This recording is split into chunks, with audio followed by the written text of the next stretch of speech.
Bienvenidos a Reavivados por su palabra, donde nos sumergimos en la palabra de Dios y exploramos su significado y aplicación en nuestra vida diaria.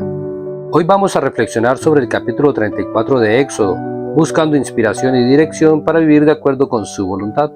Quédate y juntos participemos en esta experiencia espiritual.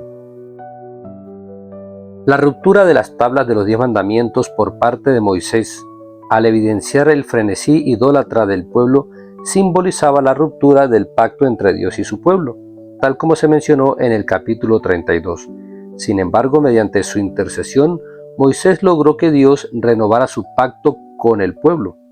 Por tanto, después del pedido de Moisés de ver la gloria de Dios como muestra de su gracia, Dios le dice: prepara 2 tablas de piedra, como las primeras, y escribiré sobre estas tablas las palabras que estaban en las primeras que quebraste. Éxodo 34:1. Una lectura superficial del texto hace pensar que los acontecimientos relatados en los capítulos 32 al 34 ocurrieron en un par de días, uno seguido del otro, pero al parecer hay un lapso de varios meses entre el capítulo 32 y los capítulos 33 y 34 que sí parecen ser una sola pieza narrativa. Según Éxodo 33:7, Moisés erigió el tabernáculo fuera del campamento y lo llamó tabernáculo de la reunión. Esto sugiere que la construcción que se describe entre los capítulos 35 al 40 ocurrió en el lapso de tiempo antes señalado. Asimismo, es lógico pensar que la orden de avanzar hacia la tierra prometida en Éxodo 33:1 fue dada al final del año de permanencia al pie del monte Sinaí. Por otro lado, la ubicación del tabernáculo fuera del campamento y no en medio de él, como se había propuesto por parte de Dios en Éxodo 25:8, está relacionada con la distancia que el Señor había decidido mantener a causa del pecado de Israel. Esto nos enseña que aunque Dios ama al pecador, aborrece el pecado y no tolera de ningún modo una vida espiritual descuidada, ni que el pecado y sus consecuencias sean tomadas a la ligera. Cuando hay una ruptura en nuestra vida espiritual, se abre una herida que, al igual que una herida física, toma tiempo en sanar.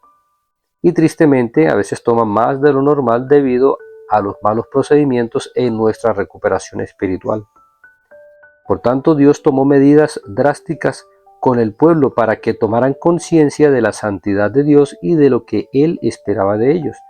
Ver Éxodo 33:5. Por su parte, cuando Moisés subió de nuevo al monte, pasó otros 40 días y 40 noches, y estando allí, Dios cumplió su promesa de mostrar su gloria a su siervo. Descendió en la nube y permaneció allí junto a él, y proclamó el nombre de Yahvé.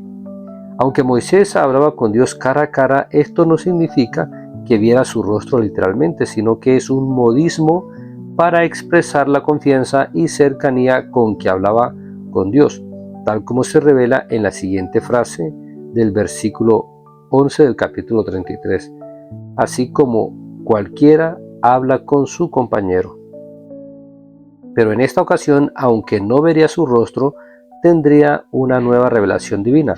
Vería su espalda, Éxodo 33:23, y escucharía la más hermosa descripción del carácter de Dios.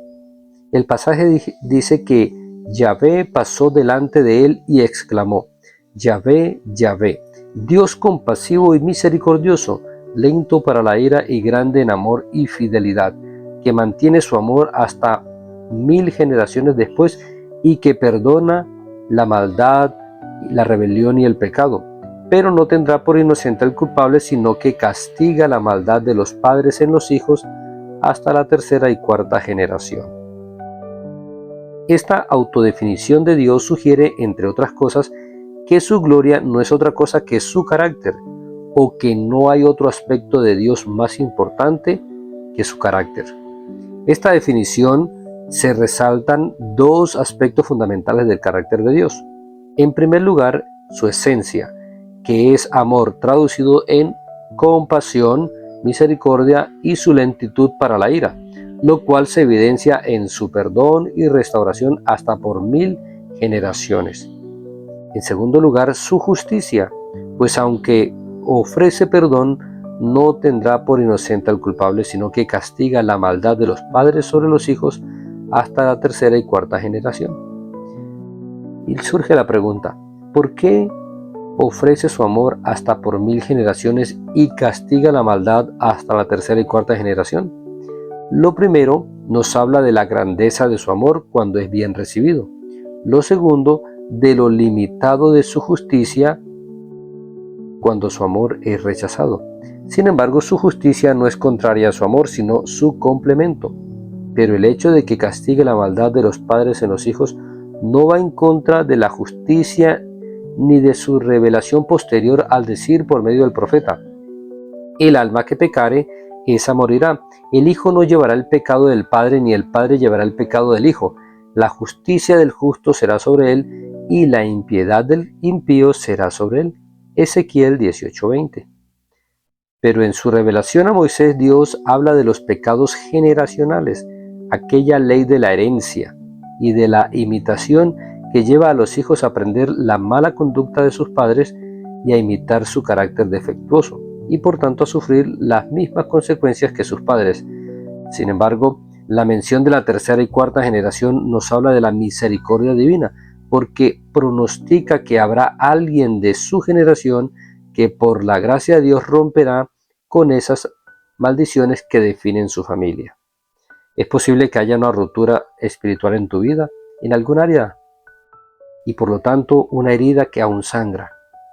Tal vez es de aquellas heridas internas que nadie puede visualizar, pero Dios sí ve. Si esta es tu experiencia, acude hoy a Jesús y agradécele, porque a pesar de tus fracasos y tus pecados, Él no solo funge como intercesor, sino que antes lo hizo como sustituto en tu lugar, de modo que no tengas que pagar el precio de tu pecado, pues Él ya lo hizo por ti. Pídele que te ayude a apreciar su carácter de amor y a disfrutar de su compañía durante el tiempo que dure tu peregrinación hasta la casa de su Padre. De este modo, tu vida será un reflejo de su carácter y serás libre de todas aquellas maldiciones que la ley de la herencia han impuesto sobre ti. Recuerda, yo soy Jonarvin Rincón y deseo que Dios te siga bendiciendo.